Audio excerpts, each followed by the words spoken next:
Next thing آپ کے پاس معاملہ بن نفس ہے. آپ اپنے نفس کے ساتھ کیسا معاملہ کریں. یعنی آج اصل بات اگر آپ اس کو ایک جملے میں لکھ لیجئے، جیسے آپ کہتے ہیں نا حقوق العباد، ہاں یہ آپ کے نفس کے حقوق ہیں. آپ لکھیے اس کا دوسرا نام معاملات بن نفس کیا ہے؟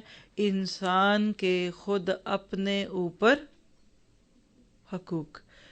بینگ اے ہیومن میرے کیا ہیں؟ دیکھیے شاید اس کی وضاحت نہ بھی کر پائی ہوں، مجھے فیل ہو رہا ہے چند جملوں میں بول دوں کہ اس کی اہمیت کیوں ہے. دیکھیے پہلے اپنا حق دیجیے. جہاز میں بیٹھتے ہیں، ایک اناؤنسمنٹ ہوتی ہے کہ اگر آپ کے سفر کے دوران آکسیجن کم ہو گئی تو آٹومیٹکلی آپ کے اوپر آکسیجن ماسک گرے گا، تو کیا کرے؟ اس کو پکڑ کر منہ سے لگا لیں. اور ساتھ ہی پھر آگے کیا کہتے ہیں؟ If you are travelling with kids, کوئی بھی آپ کے ساتھ ہے، help yourself before helping other. ظاہر ہے کہ اگر ماں کا اپنا ہی سانس اکھڑا ہے تو بچے کو کیسے دے گی؟